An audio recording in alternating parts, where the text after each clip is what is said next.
Ako si Pam at itong unang duty ko ngayong taon. Paano nga ba ako nakapagtrabaho dito sa New Zealand? Tara, pag-usapan natin yan. January 3, 2025. Kung yung iba ay naka-holiday pa, eto ko ngayon ay papasok na. Marami nga palang nagtatanong sa akin kung paano nga ba ako nakapagtrabaho as dental assistant dito sa New Zealand. Nakapunta ako dito sa New Zealand under partnership work visa. Ang main sponsor namin ng anak ko ay ang aking asawa. Ako ay may open working visa condition. Ibig sabihin, pwede akong mag-apply sa kahit anong trabaho. At ito namang trabaho ko ngayon ay in-applyan ko rin talaga online. Nakita to last year ng asawa ko sa website ng seek.co.nz. During that time ay nakabakasyon kami sa South Island. At dahil urgent yung position ay talagang hindi ko rin siya talaga mapapasukan. Pero tinry ko pa rin at nagsubmit nga ako ng application online. The following day ay kinontak ako ng employer. In-interview ako via Zoom pero dahil nga nasa South Island kami ay malabo talagang makapagsimula ako agad. In-applyan ko yung trabaho kahit na wala naman talaga akong alam or background sa pagiging dental assistant. Ito kasi yung clinic na nasa harapan lang ng bahay namin. At ever since nung lumipat kami sa bahay na tinitirahan namin, lagi itong laman ng usapan namin ni Luigi. What if dyan kaya ako magkaroon ng trabaho? Sana dyan na lang ako makakuha ng trabaho para nasa tapat lang ng bahay natin. Para bang every time minamanifest ko na sana dito na lang talaga ako makapagtrabaho. One of my concern kasi talaga ay hindi pa ako makalayo dahil hindi nga ako makapag-drive. And during that time ay hindi namin ma-figure out kung paano ba ang magiging setup namin bilang may isang maliit na anak. Kung parehas kaming dalawang mag-asawang magkakaroon ng full-time job. So dahil nga nasa South Island kami, during interview ay hindi ko nakuha agad yung trabaho.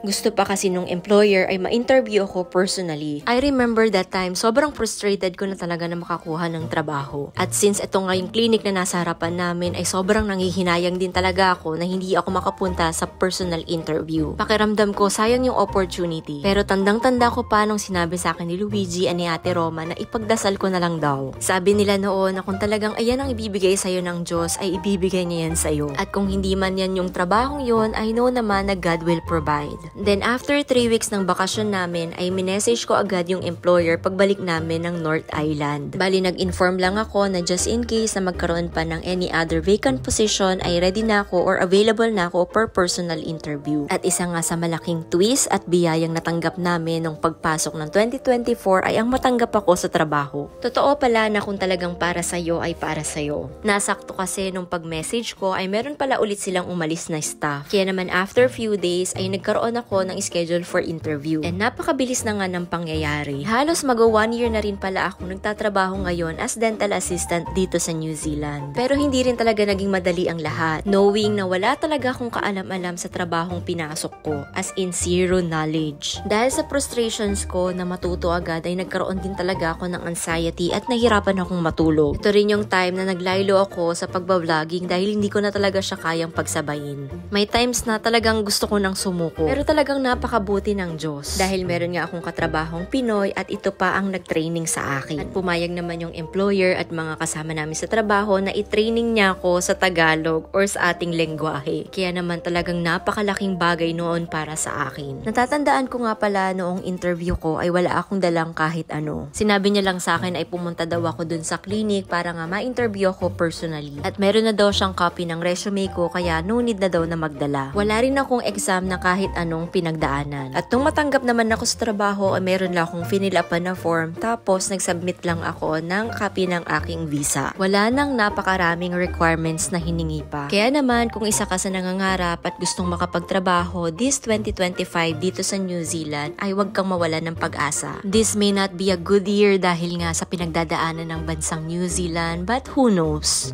Keep on manifesting. Keep on praying. Siyempre, samahan mo rin ng sipag sa pag-a-apply. Sipag, tiyaga at dasal. Diyan din ako nagsimula. Hindi talaga madali ang lahat sa umpisa. Kung ano man yung trabahong meron ako ngayon ay hindi ko rin talaga ini-expect sa sarili ko na magiging trabaho ko siya at dito pa sa New Zealand. This is something na malayong-malayo talaga sa work experience ko nung nasa Pilipinas ako. Kaya naman sobrang pasasalamat ko talaga sa Panginoon na binigay niya sa akin ang trabahong ito. And I'm so proud of myself dahil alam ko na yung hirap at anxiety na pinagdaanan ko nung umpisa ay na-overcome ko naman. Looking back now sa mga pinagdaanan kong yun, alam kong malayo pa, pero talagang malayo na.